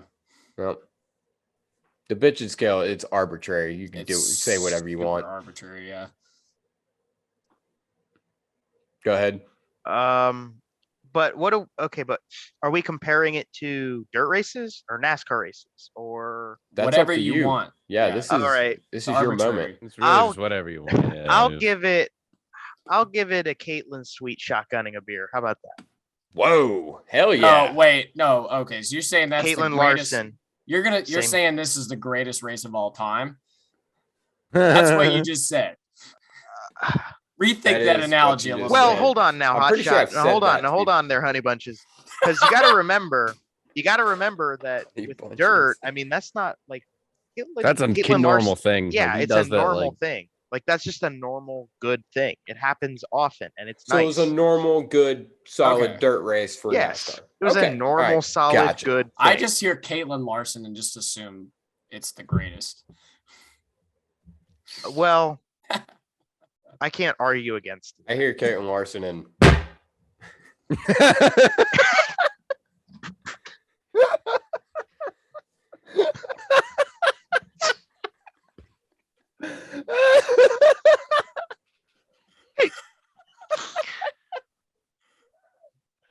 Oh Dude, my that word. sound works so fucking well. You don't even understand. I wouldn't even think it was that funny, but now you guys got me going. We need to clip that and put it on everything. You had to be on the other end of that. Really. What's funny is I did it one time with one finger and y'all didn't hear it, and so I had to, I had to fudge it a little bit and really hit her good. Kyle. Where you... I had to think about that for a second. Oh my god. Oh man. All right.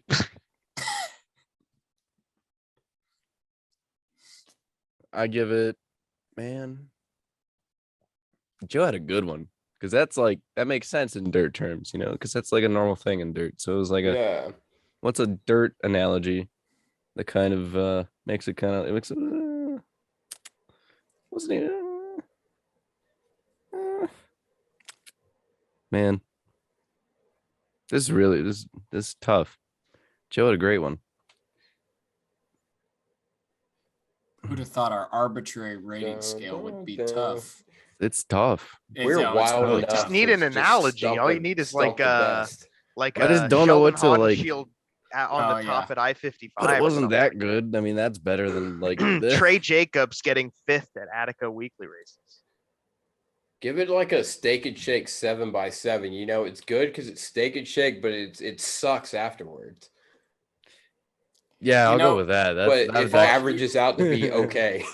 It's like a steak and shake 7x7. Man, I really felt that one. But that one really hit me. Like you weren't there, but the fucking Domino's pizza they had there, like for race food, it was like okay. For like pizza standards, it was like not that good. Oh yeah. Listen, if you look at Joe Donahue, let's search it on YouTube, find the Knoxville vlog. The middle somewhere, while Joe was gone, probably taking a piss or something. I was doing food reviews. I was buying my pizza. I was doing food reviews with Trey. I thought you already I bought remember the pizza that. That was point. funny. Listen, I'm very like this is something I really want to get into is track food reviews. Like I am very like on board with this. We got us. We'll make it a thing. That could just be a thing we do on our safaris. Like Dave Portnoy can do whatever the fuck he wants to do. Like I want to review track food. Yeah, like, David Portnoy has a receding hairline and he's doing it. I mean, we'd be fine. Yeah. Have you seen Dave Portnoy's girlfriend though? I can't talk too much shit. He's like in his 40s. Really just yeah. He's rich. It doesn't count. That's not true. Because it's him. It's because he has money. I don't know that for sure, but big fat. Are you sure it's not because he just likes pizza? He wouldn't be in the pizza connoisseur. She wouldn't be in the room with him if he didn't have that kind of money, but he might still. But listen, decent Eldora Pizza Burger to Mid Ohio Pizza, like everything. I want to do it. Martinsville hot dog. Oh, dude, I almost drove to Martinsville because I wanted a hot dog. Should have. Somebody's hot dogs are actually you shouldn't have. It was not. Well, somebody's got to compare the Martinsville hot dogs to the Glen dogs. We couldn't find the Glen dogs. Dude, they don't. They're like not even going to. The Watkins Glen. I never experienced it, Joe. But tell them what a Glen dog is. You need to like say what a Glen dog is to really get that reference. A Glen dog was a hot dog with mac and cheese on it, and then they crumbled up and sprinkled on top Cheez-Its. This is like a buddy thing. This is some shit I would do. There was something else. Pretzel hot dog bun too. Yes, that's what. It was a pretzel hot dog bun. And then also, I think we couldn't find them at the 6 hour last year, but if I remember correctly, they also like the Cheez-It spread, the Cheez-Its on the top, like the crushed Cheez-Its on top were like spicy Cheez-Its.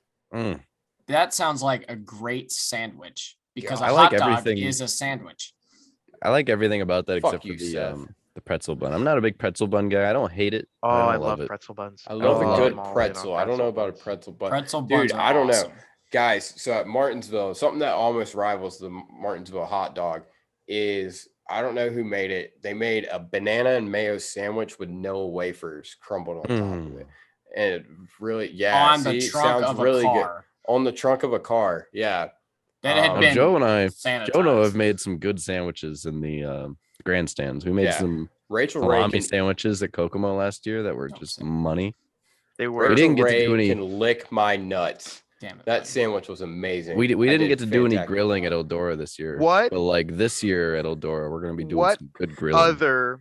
What other motherfucker on this planet sneaks a loaf of bread into a dirt race?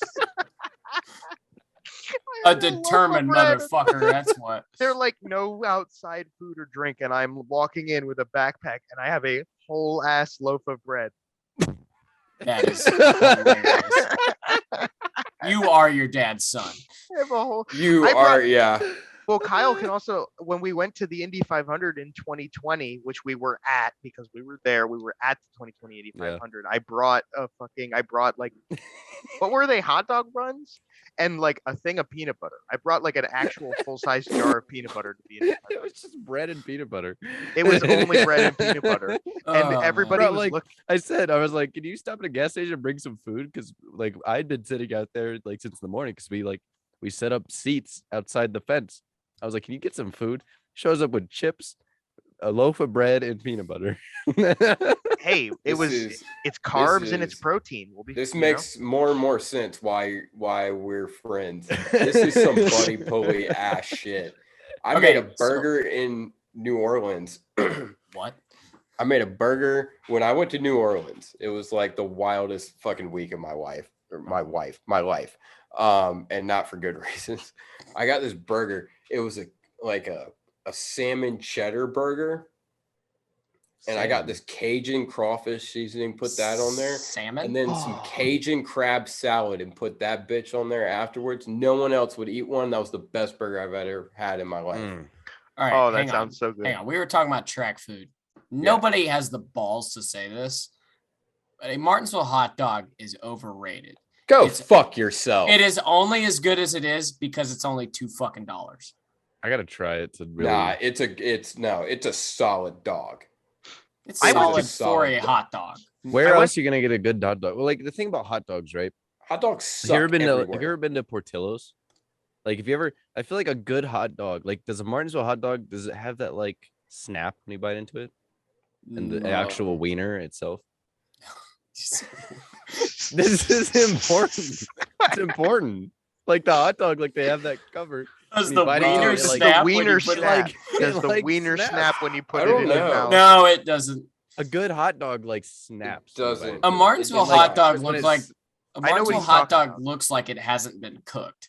Now this is gonna get worse, but when it snaps, it's when all the like juices, like that's when it like all the flavor comes in. Like it's go to Portillo's. All right, Martinsville hot dog. Go to Portillo's. You'll understand what I say. A Martinsville hot dog you gotta have a little something on it. You can't just have a plain dog. So also so I will find this out because I'm going to Martinsville like sometime. It's gonna happen. When you order it, what are your options? Like, is it just like do you order like a coney? Is the base Martinsville hot dog like a coney dog? Or is it's got the base? Like the base dog is red Jimmy Dean hot dog. Like if I just go up and I say like I want a hot dog, Jimmy whoever hot dog. You can get it. You can get it plain. You can get it all the way, which is chili. Slaw, so you can like legit say like, I want it all the way, and they'll put they have an option. Yeah. My go-to is just chili. Chili to me looks disgusting, so I won't do it. See, they're like $2, so like my other content idea I want to do at Martinsville is I just want to see how many I can eat in a day. Just document every. Surprised we haven't done that yet. Apparently, Jarrett, the iceberg, ate 38 last week. Well, I told him, I'm in a group chat with him. I told him, I was like, guys, why is nobody like documenting how many hot dogs they've eaten? What are you doing Halloween weekend, Kyle? I want to come eating hot dogs really bad. Do it. Yeah, we'll do it. I want to go down there really bad. Joe, I guess we're doing talking about too. Let's do it. Yeah, I guess I'm going to Martinsville. My dad's number one NASCAR track he wants to go to that he's never been to is Martinsville. Get him down here. We'll do it. I guess we're going. We will do it. We'll have a good. Yeah, we just set it in stone. I really Do should it, have. man. I hope they fix the racing by then. Yeah, I hope they too. But yeah, I guess picks for Talladega, and then we'll wrap this up. I feel like we've gone. How do you even pick a Talladega pick? Here's what you do. You do the old Gomer pile trick. You get 4 guys on your finger. You slap the damn table really hard. Whichever one of your fingers rings the most is the guy. I already have my pick. And you have to look at the entry list. I already know. I'll go. I guess I'll go. I always get stuck with going first, so we'll just continue that trend. I'm gonna pick Sam Mayer for the Xfinity race, and I'm gonna pick. Wait, we didn't do Xfinity picks. You're right. Yeah. Yeah, we did actually during the Bushwhacker pod last week. Oh yeah, we did. Yeah, we both took Sam Mayer. I just reiterated during the Cup race. Joey Logano. You haven't picked Joey yet this year? No, I hadn't picked Joey yet. Okay. Y'all go ahead. I got to think about mine. I've used up all my good picks. Xfinity, just give me like Landon Castle. 10-car winning the Spring Dega race. Like solid. Yeah. Cup, it's like Bubba Wallace all the way. Like you have to pick him at every his record of restrictor plate races the last 2 years is so good. If you don't pick him, you're messing up somewhere because like it's first or second every time it feels like. I fucking forgot about. Yeah. I forgot about him at Atlanta, and Kyle he's not in the point, so I'm picking Bubba Wallace too. For the violence of it, I want to pick Cody Ware. But to be legitimate, I think if you want to talk about a driver who's really good at super speedways, that isn't Bubba Wallace. I won't take the Bubba Wallace from you. I'll let you keep that for yourself, Kyle. I'm picking Ryan Blaney. Yeah. Right. Solid. Dude, Bubba Wallace might be the best plate racer right now. I think he is. I really think honestly. I think so. I said this when we did our Daytona 500 episode. I was like, Bubba Wallace is going to win a Daytona 500 before Ryan Blaney. Yeah. I thought he was for a second. I was so so devastated. You don't even know. I was in a hotel room in Miami. I was in Pompano or something. Yeah. I was watching it with my buddies, and I was just like, I wanted to cry, man. I was so devastated. I was kicking myself when he was about to win Atlanta. I'm like, why the hell did I not pick him? I was so mad after Atlanta, dude. I cussed out Ross Chastain for being just an idiot.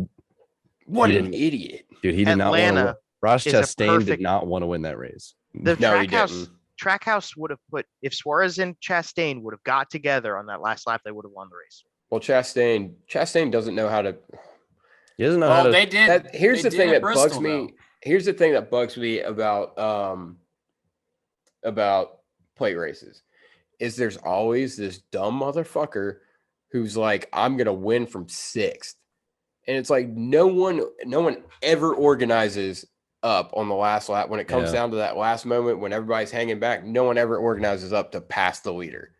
Yeah. Nobody want to help somebody else win the race. Yeah.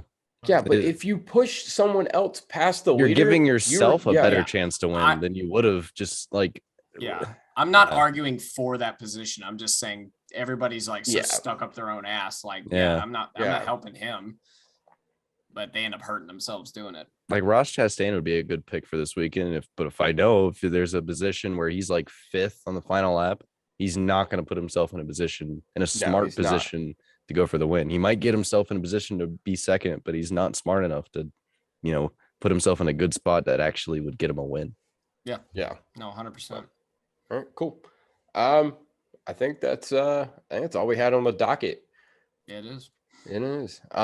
Yeah. So make sure you subscribe to our channel, listen on Spotify and Apple Podcasts if you gotten this far. Hopefully you did. And then subscribe to Kyle. Race Nation TV. And then Joe. I am Joe Donahue. That's me, baby. Awesome. Subscribe to them. And then Big Motor, Big Wing. We'll have an episode out later this week. In the next day or two, I guess we'll upload this episode on Tuesday, and then y'all will be uploaded. It's Big Blade, isn't it? Big Blade. Big yes. Motor, Big Blade. We're gonna have to get Big Motor, Big Blade, baby. Let's go. We'll have to figure out when y'all's upload schedule. We will. We're working out the logistics and all that fun stuff. But that's been it. I've been Buddy Pulley. I've been Seth Dolby. And you guys have been you guys. We've been here too. Caitlin Sweet, if you're listening, call me. That's perfect. End it.